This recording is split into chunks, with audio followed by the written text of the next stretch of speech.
러시아가 유엔 제재를 무력화할 것을 시사하고 있는 가운데 19일부터 뉴욕에서 개최되는 제78차 유엔 총회에서 북러 무기 거래에 대한 추가 제재가 논의될 것으로 전망됩니다. 제이크 설리번 백악관 국가안보보좌관은 오늘 백악관 브리핑에서 북한이 우크라이나 사람들을 학살하기 위해 러시아에 무기를 제공하는 것을 논의했고 계속 진전되고 있다고 말하면서 북러 간 무기 제공에 대해 미국은 예의주시하고 지켜보고 있다고 밝혔습니다. 김정은은 군사위성 핵추진 잠수함 담당 군 최고서열 1위를 대동하고 군사시설을 돌려보았고 러시아와 북한의 무기 군사 협력이 노골적으로 진행되고 있습니다.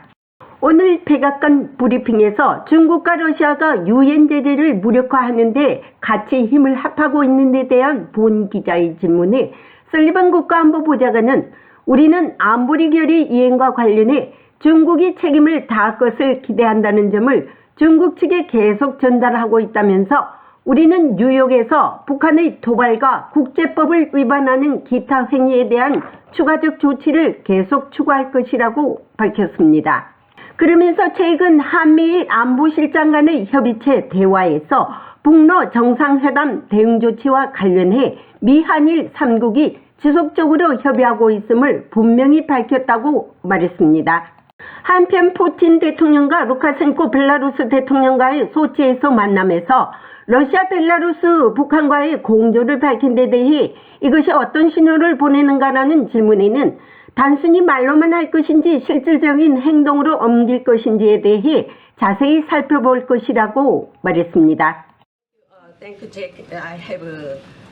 감사합니다, 제이크. 러시아, 중국, 북한에 대한 질문입니다.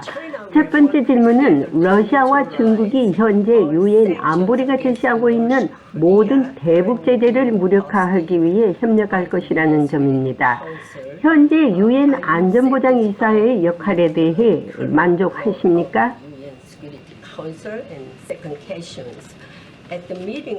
두 번째 질문입니다. 푸틴 대통령은 어제 루카셴코 벨라루스 대통령과의 만남에서 러시아와 북한 그리고 벨라루스 간의 협력을 밝혔습니다. 이것이 어떤 신호를 보내고 있다고 생각하십니까? 저는 이러한 삼국 협력을 특정 짓기는 어렵지만 그 결과가 무엇인지 알게 될 것이고 지금은 그것이 말하기를 느끼기 전에 행동의 측면에서 어떻게 해석되는지 살펴보겠습니다. 유엔 안보리와 관련하여서는 유엔 안보리 상임 이사국으로서 러시아와 중국 모두 집행하고 지지해야 할 법적 의무가 있는 다수의 유엔 안보리 결의안이 있습니다. 그리고 러시아가 방금 한 일을 보면 러시아가 그 결의안을 바탕으로 유엔 안보리 상임 이사국으로서의 기본적인 책임을 다할 것이라는 매우 현실적인 우려가 있습니다. 따라서 우리는 계속해서 뉴욕과 여기 워싱턴에서 일본과 한국 모두가 협력하여 이러한 결의안이 법적으로 보장되어 있고 시행되어야 한다는 사실을 계속 제기할 것입니다. 나는 북한 문제에 있어서 러시아와 중국을 똑같은 상자에 넣지 않을 것입니다. 분명히 러시아는 이러한 조치를 취했고 우리는 중국이 이러한 결의안의 시행과 관련하여 책임을 다할 것으로 기대한다는 점을 계속해서 중국 측에 전달하고 있습니다. 우리는 도발과 국제법을 위반하는 북한의 기타 조치에 대응하여 뉴욕에서 추가 조치를 취하도록 계속해서 압력을 가할 것입니다.